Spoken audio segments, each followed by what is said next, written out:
لوگ کہتے ہیں کہ دنیا کے اندر کوئی اور قانون آئے گا اس سے مسائل ختم ہوں گے.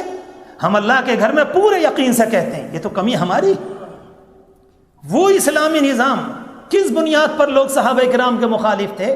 ذرا موضوع دوسرا ہو جائے گا، میں اس موضوع میں نہیں جانا چاہتا، وقت کم ہوتا ہے.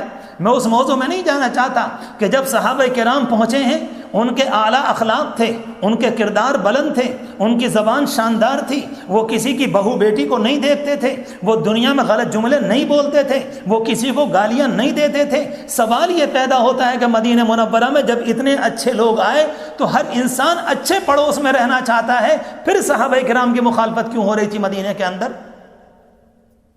پڑوس کا معاملہ تو کچھ اور ہے. عبداللہ ابن مبارک کے متعلق لکھا ہوا ہے کتابوں میں کہ ان کے پڑوس میں ایک مکان بک رہا تھا کسی یہودی کا. اس سے کسی نے معلوم کیا کہ تمہارا مکان کتنے کا ہے؟ کہا کہ اتنے کا.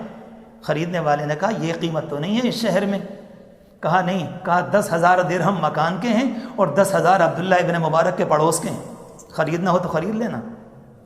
پڑوس کی قیمت لگ رہی تھی. اللہ اکبر، کیا بلندی ہے اسلام کی کہ اگر تمہیں رہنا ہے تو بغل میں آ کر رہ لو، تمہیں کیا معلوم کہ وہاں کیا ہوتا ہے، کیا زندگی گزرتی.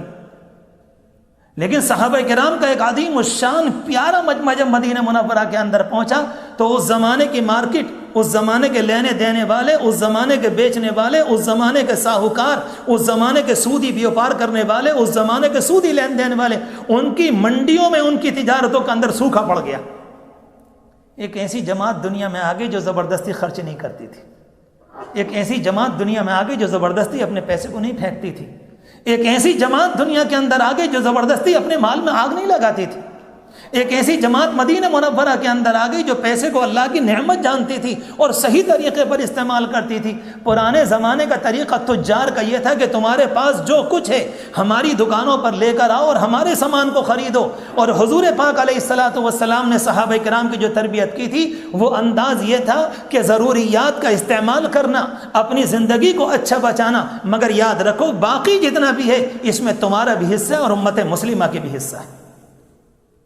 پتہ چلا کہ منڈیوں کے اندر تو سوکھا پڑ گیا.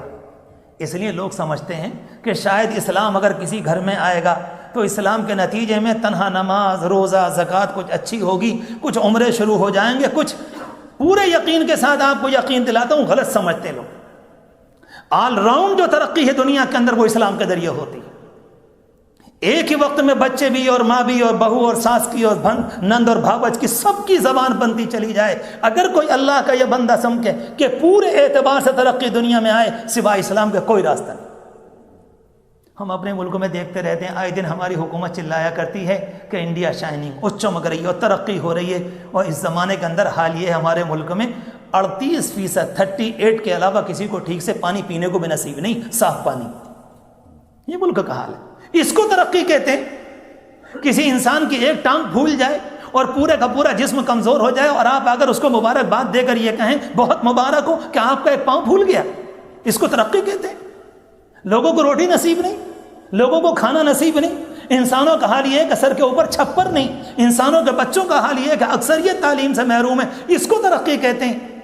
نبی اکرم صلی اللہ علیہ وسلم جو دین لے کر آئے، ایک ہی وقت میں عبادت بھی، ایک ہی وقت میں دنیا بھی، ایک ہی وقت میں گھر کا بننا بھی، ایک ہی وقت میں گھر کے اندر بھی، ایک ہی وقت میں گھر کے باہر بھی، ایک ہی وقت میں تجارت بھی، ایک ہی وقت میں بڑوں کا احترام بھی، سب کو آپ جگہ دیا کرتے تھے. اور عجیب و غریب معاملہ یہ ہے کہ ایک ہی وقت میں بہار زندگی کے ہر گوشے میں آ رہی تھی.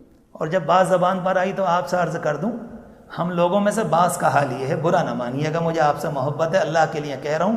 جب ہم لوگ کچھ زیادہ بڑے ولی اور متقی ہو جاتے ہیں نا، سب سے پہلا کام یہ ہوتا ہے کہ بیوی بچوں کی طرف سے نگاہ ہٹ جاتی ہے. یہ پتہ نہیں کون سی ولایت ہے. جب کبھی تقویٰ آیا تو پتہ چلا کہ بچوں کو توجہ کم ملتی. اللہ کے بندو یہ تقویٰ کہاں سے آیا؟ کس نے دیا؟ پیغمبر عربی دے کر نہیں گئے، بخدا نہیں دے کر گئے. بالکل غلط ہے. حضور پاک علیہ الصلوۃ والسلام کا تمام یہ ہے کہ میدان کے اندر بھی ہیں، مسجد کے اندر بھی ہیں، اور اسی لمحے اسی وقت میں بیویوں کے ساتھ آخری پیار بھی ہے، اسی وقت میں بچوں کی تربیت بھی ہے. ہم ہندوستان کے اندر اپنے بہت سے لوگوں کو دیکھتے ہیں، اپنے مولوی ساتھیوں کو دیکھتے ہیں کہ جہاں کچھ اللہ کا بندہ دین کے اندر لگا اس نے اپنے بچوں کو وقت دینا کم کر دیا. نتیجہ کیا نکلا کہ ساری دنیا کے بچے جو آپ کے شاگرد تھے پڑھتے ہوئے چلے گئے اور اپنے گھر کے اندر اندھیرا ہو گیا. یہ ہماری زندگی کا وہ پہلو ہے جو بہت خطرناک پہلو. حضور پاک علیہ السلام میں دین دے کر نہیں گئے. آپ کا معاملہ تو یہ ہے، حدیث شریف میں آتا ہے، صحیح روایت ہے کہ رات میں آپ تہجد پڑھتے، فجر کی نماز سے پہلے، اذان سے پہلے آپ تہجد سے فارغ ہوتے. اس بیچ میں تھوڑا سا وقت ہوتا، اگر حضرت عائشہ کی باری کا، ان کے گھر کا مسئلہ ہوتا، آپ ان کے قریب بلاتے، انہیں پاس بیٹھاتے، ان سے دل لگی ہوتی، ان سے ہنسی مذاق ہوتا. خود فرماتی ہیں کہ آپ مجھے ہنساتے، کبھی میری بات کے اوپر آپ ہنستے اور قریب بلا کر بڑے پیار سے کہتے کلمینی یا حمیرہ. حمیرہ کا لفظ کا مطلب ہے لال گڑیا، خوبصورت ترین. اگر ہم اور آپ اپنی زبان کے اندر کہنا چاہیں، آپ انہیں عائشہ کے نام سے نہیں پکارتے. تہجد کا وقت ہے، ابھی آنسو بہے ہیں، ابھی مصلے کو تر کیا ہے، پیشانی زمین میں رکھ کر اس مٹی کو تر کر دیا ہے، ابھی دل سے اللہ کا تعلق بھی ہے. اور اسی 1 منٹ کے بعد ایسا نہیں کہ ابھی تو ہم رو رہے تھے، اب بیوی بچوں سے کیسے باتیں کریں. ایک بیلنس والی زندگی، ایک توازن والی زندگی، ایک برابری والی زندگی، کہ جب اللہ سے باتیں ہو رہی تھی تو آخری تعلق میں، اور اسی مالک کا حکم ہے کہ اپنی بیوی بچوں سے بھی محبت سے بات کرو. اسی حکم پر عمل کرتے ہوئے 1 منٹ کے بعد آپ ہنس بھی رہیں اور ہنسا بھی رہیں. کیا اللہ اکبر اسلام ہے. ہم نے تفسیر تشریح غلط کی ہے اسلام کی. اگر کسی اللہ کے بندے سے معلوم کریں کہ متقی بن جاؤ، کسی سے کچھ کہیں تو وہ کیا سمجھتا ہے؟ پھر ہنسنا بھی چھوڑنا پڑے گا، ذرا بولنا بھی کم کرنا پڑے گا. ہم لوگوں کے درمیان بیٹھ بھی نہیں سکتے، ہم لوگوں سے ٹھیک سے مل بھی نہیں سکتے. ہماری بیوی بھی ہمارا چہرہ دیکھنے کو ترس جائے گی. رہی مسکراہٹ، وہ تو شاید 2-3 مہینے میں ایک آدھا مرتبہ اتفاق سے دیکھنے کو ملے گی. ایک عجیب و غریب تشریح اپنی طرف سے ہوئی اسلام کی. اس کا اسلام سے کیا تعلق ہے؟ حضور پاک علیہ الصلوۃ والسلام کے متعلق آتا ہے کہ آپ ایک موقع پر حضرت عائشہ رضی اللہ تعالیٰ عنہ سے باتیں فرما رہے تھے، اور باتیں کرتے کرتے اچانک اذان کی آواز آ گئی. اور جیسی اذان کی آواز آئی تو آپ کھڑے ہو گئے مسجد شریف کی جانے کے لیے.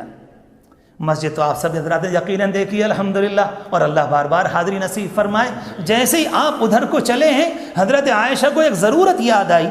اچانک ایک کام یاد آیا. وہ دوڑ کر 2-3 قدم کا تو فاصلہ ہی ہے مبارک کمرے میں اور مبارک مسجد میں. جیسے ہی آپ کی جانب کو وہ آئیں، دوڑ کر پیچھے سے کہا کہ اللہ کے رسول علیہ السلام، اللہ کی رحمتیں ہوں آپ کے اوپر، مجھے ایک بات آپ سے عرض کرنی، ذرا میری سن لیں. آپ آگے کھڑے ہیں، ام المؤمنین پیچھے ہیں. ابھی ہنسی تھی، ابھی دل لگی، ابھی مذاق، ابھی سب کچھ. اور جیسے وہ آپ کے سامنے آئیں، آپ نے پوچھا من انتی، کہ تم کون ہو؟ اللہ اکبر. یہ اعتدال ہے. جب رب العالمین سے باتوں کا موقع آئے گا تو پھر رب العالمین سے، جب بچوں سے بات کرنے کا موقع آئے گا تو پھر بچوں سے. کہتی من انتی، کہ تم کون؟ کہتی انا عائشہ، میں عائشہ ہوں، آپ کی رفیق حیات، آپ کی بیوی، آپ کے ساتھ رہنے والی. کہا من عائشہ، کہ عائشہ کون؟ کہا اللہ کے رسول، آپ کی بیوی صدیق اکبر کی بیٹی، میں آپ کے ساتھ. اور آپ آنکھیں پھاڑ کر دیکھ رہے ہیں کہ تم کون؟ حضرت عائشہ فرماتی ہیں اس کے بعد میں اپنے دل کو پکڑ کر بیٹھ جاتی. جب اذان ہو گئی، اب دل کے تار اللہ سے جڑ گئے، اب ہم سے کوئی بات نہیں. روایت میں آتا ہے کألم یعرف بنا، کألم یعرف بنا، ایسا لگے گا شاید آپ ہم کو جانتے بھی نہیں. اللہ اکبر، کیا پیاری زندگی دی ہے اسلام. حضرت انس رضی اللہ تعالیٰ عنہ فرماتے ہیں کہ ایک موقع پر میری ماں نے بچپنے میں میرے ہاتھ میں کچھ کھانے کو دیا. کہا کہ جاؤ حضور پاک علیہ الصلوۃ والسلام کو پہنچا کر آؤ. کہتے میں چلا گیا، راستے میں کھیل ہو رہا تھا، وہیں پر کھڑا ہو گیا. جو چیز میری ماں نے مجھے دی تھی میں اسے کھانے لگا، مجھے پتہ بھی نہیں چلا، کھیل دیکھتا رہا، وہ چیز کھاتا رہا کہ وہ چیز تو ختم ہو گئی. اللہ کے رسول علیہ الصلوۃ والسلام کے پاس ان کی ماں 2-3 دن کے بعد آئیں اور کہا کہ میں نے انس کے ذریعے کچھ بھیجا تھا آپ کے پاس.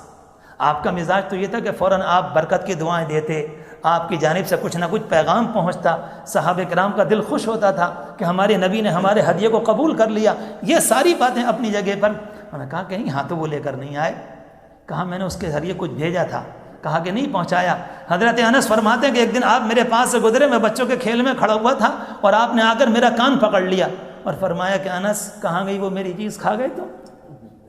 اللہ اکبر، کیا پیارے نبی تھے بخدا. دعا کیا کرو اللہ کبھی خواب میں زیارت نصیب فرما دے. یہ بھی کوئی دعا ہوئی اکیلی کہ اللہ دنیا کی ترقی دے دے دے دے؟ مانگنے کی چیز ہے، 1000 بار مانگیں، خوب مانگیں، مگر کچھ اور بھی تو مانگیں اس کے علاوہ. اللہ ان کا دیدار بھی نصیب فرمائے.